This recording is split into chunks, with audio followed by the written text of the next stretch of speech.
Mari kita lanjut materinya ke distribusi muatan kontinu bentuk berikutnya. Kalau yang video sebelumnya itu bentuknya batang, yang paling sederhana itu. Sekarang kita masuk ke bentuk cincin. Sebenarnya ini masih satu dimensi, tapi bentuknya melengkung, jadi ada perbedaan sedikit nih. Coba kita lihat jadi ya, langsung ke soalnya. Ini dia, jadi kita punya cincin seragam dengan rapat muatan lambda. Jadi ini tetap dianggapnya satu dimensi cincin itu, karena dia nggak punya luas. Kita cuma bisa ngitung kelilingnya, jadi panjang kan. Jadi rapat muatannya lambda. Dan dia punya jari-jari R, tentukan medan listrik di titik P. Titik P itu adalah di tengah-tengah cincin, di sumbu cincinnya. Oke? Dan dia pada jarak A dari pusat cincin. Nah, jadi ini sebenarnya kalau digambar 3 dimensi nih. Sumbu cincinnya itu di sumbu Z, sedangkan si cincinnya itu ada di bidang XY. Sebenarnya 3 dimensi, tapi gini, nanti nggak perlu gambar koordinat XY kebetulan, karena ini ada cara gampangnya. Oke, jadi nih koordinatnya udah ada kayak gini ya. Kita langsung masuk ke tinjauan elemen ya.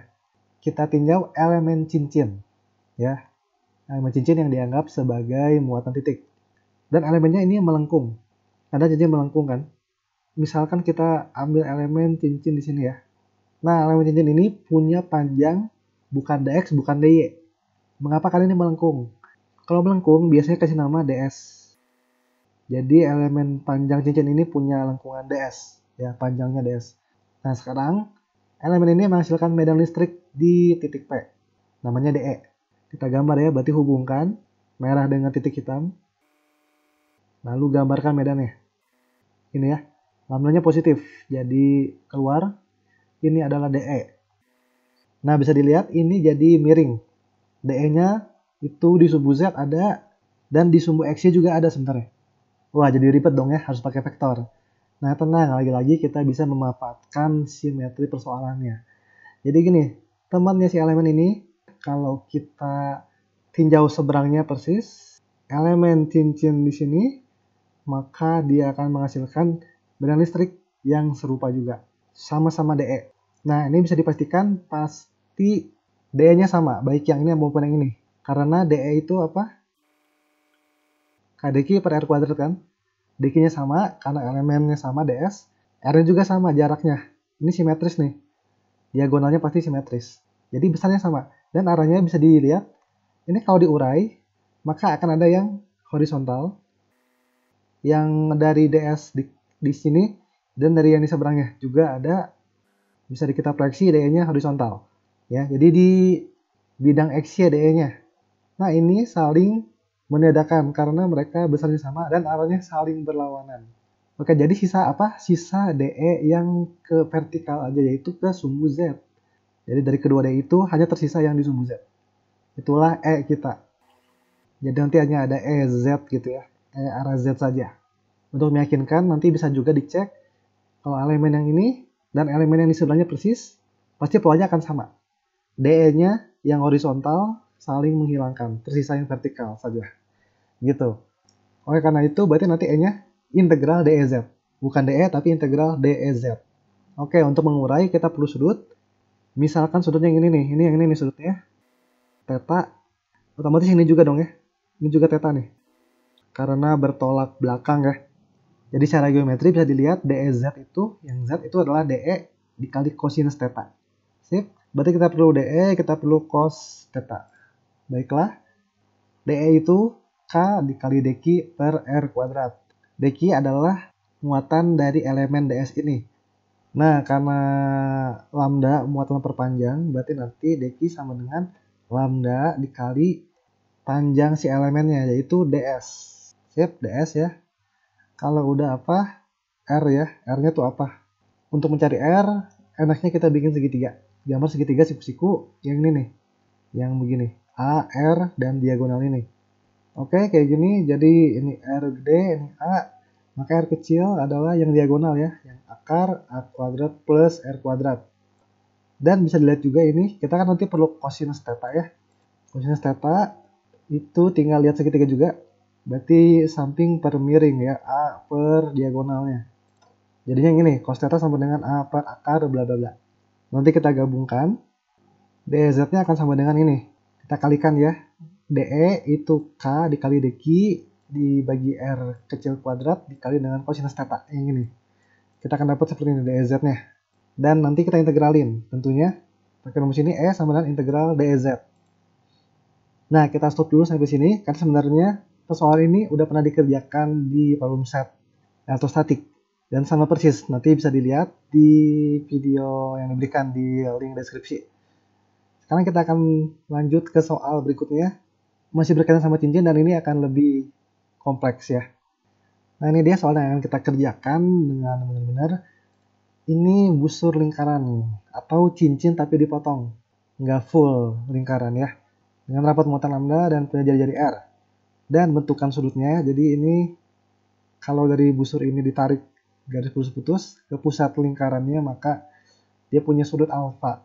Nah, tentukan menanjak di titik hitam ini, yang adalah titik P ya. Di titik P ini ceritanya. Oke, yang ini pasti dua dimensi nih. Kalau dua dimensi, maka kita bisa bikin sistem koordinat. Karena kelihatannya lebih gampang nih kalau pakai bikin sistem koordinat. Terus supaya nanti memudahkan perhitungan, kita pilih yang simetris. Sistem koordinatnya yang simetris, 0,0 itu di tengah-tengahnya juga. Jadi lewat tengah-tengahnya si busur lingkaran. Biar kelihatan simetrisnya. Jadi ini akan tepat membagi busur dengan sudut yang sama rata. Ini setengah alfa, berarti yang ini yang kanan juga setengah alfa. Oke, kalau udah kita tinjau elemen si busur ini. Katakanlah kita tinjau elemen yang warna merah ini nih. Yang panjangnya berarti DS. Elemen DS, gambar garis putus-putus ke titik P, dia akan menghasilkan medan begini. Karena lambdanya positif, jadi keluar medannya. Oke, kita bisa lihat di sini DE-nya juga miring. Ada sumbu X, ada sumbu Y. Tapi lagi-lagi, karena simetris, nanti kita bisa manfaatkan. Kita manfaatkan temennya elemen ini. Yang ada di sebelahnya. Ini dia, temennya elemen ini. Sama-sama DS juga. Ini menghasilkan medan listrik DE dengan pola yang sama. Begini juga nih. Dan pasti dengan besar yang sama. Mengapa? Karena muatannya sama dan jaraknya juga sama. Karena jarak dari elemen, tiap elemen busur ke si titik P pasti sama dengan jari-jari, sama dengan R. Gitu ya, itu cara geometri. Oke, mereka besarnya sama dan kalau diurai, diproyeksi ke sumbu X nih, yang ini ke kiri, yang ini ke kanan. Saling menghilangkan. Jadi hanya tersisa yang di sumbu Y. Nah, mereka sama-sama ke arah bawah pasti nanti. Baik yang kiri maupun yang kanan. Oke, jadi nanti resultannya pasti ke Y negatif. Jadi kita hanya perlu menghitung EY saja. Jadi nanti itu gini ya. E-nya adalah integral DEY. Dan EY-nya apa? DEY sama dengan DE sin atau cos itu nanti tergantung sudutnya yang mana. Oke, andaikan elemen DS ini membentuk sudut theta terhadap sumbu Y. Ini segini theta nih. Berarti nanti bisa dilihat ini kalau digambar sumbunya ke bawah, ini bertolak belakang. Jadi ini theta juga. Di sini theta. Oke, berarti nanti DE yang arah Y itu yang kosinus theta ya. DE cos theta. Ini cara geometri. Kita perlu DE, kita perlu cos theta. Ini DE-nya K dq per kuadrat standar. Dq-nya apa? Sama persis dengan yang cincin lambda kali ds karena melengkung juga. R-nya gampang banget. Setiap elemen pasti jarak ke titik P ke tengah-tengahnya itu pasti jari-jari. Jadi R kecil sama dengan R besar, itu pasti. Sekarang kosinus theta. Ini yang repot ya. Jadi kita harus menghubungkan sudut theta dengan variabel ds. Karena sebenarnya ini ada dua variabel. Variabel elemen ds dan variabel theta. Karena theta juga variabel ya. Bisa dilihat tiap tinjau elemen yang berbeda, misalnya tinjau elemen di sini, pasti tetanya beda juga. Jadi apa hubungan ds sama theta? Nah, ini harus ingat-ingat sedikit geometri dasar. Kalau kita punya busur lingkaran seperti ini ya, busur yang membatasi sudut theta di lingkaran jari-jari R, kita tahu panjang busur itu R kali theta. Nah, theta dalam radian. Jadi, sebenarnya ds itu kenapa namanya ds? Karena sebenarnya ini dari busur lingkaran. Kalau kita bikin ds, berarti apa? R d theta. Nah, ini dia. Ini adalah hubungan yang kita cari. Jadi ds sama dengan R D theta. Oke, jadi dengan demikian kita bisa langsung hitung DE kita itu berarti sama dengan seperti ini ya. Jadi langsung masukin DE yang adalah K dq pada R kuadrat. dq-nya lambda ds, ini langsung ds-nya juga dipecah R d theta dikali kosinus theta. Seperti ini. Jadi nanti kita berhasil mengubah variabel S ke variabel theta. Sip. Terakhir tinggal integral. Ini diintegralin dan R-nya bisa dicoret sebenarnya. Ini R, ini jadi R aja. Lalu yang konstanta kita keluarin.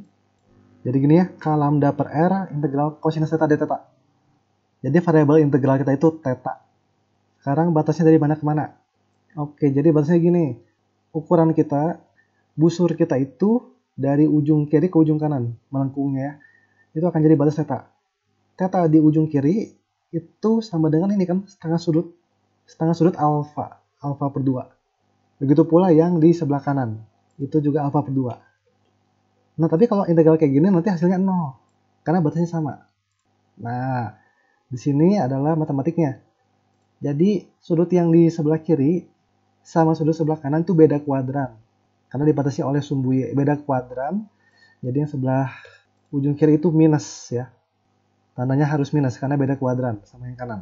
Nah, jadi dengan demikian kita bisa hitung ini integral cos itu jadinya sin ya, sin theta. Dan langsung dimasukin, batas-batasnya aja ya.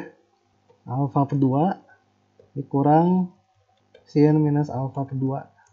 Sin minus itu jadinya minus. Terus nanti min jadinya plus. Jadi terakhir kita akan peroleh, dan juga kita buka K-nya 1/4 epsilon 0. Akan jadi seperti ini. Lambda per 2P epsilon 0R sin alfa per 2. Kalau mau pakai notasi vektor berarti tinggal tambahin minus J karena dia ke arah Y negatif. Seperti itu jadi cara pengerjaannya ya. Jadi memang matematik sekali. Oke, jadi sekian untuk pembahasan kali ini. Semoga ini makin memperkuat pemahaman kalian ketika menggunakan integral untuk menghitung medan listrik. Sampai jumpa di video berikutnya. Terima kasih.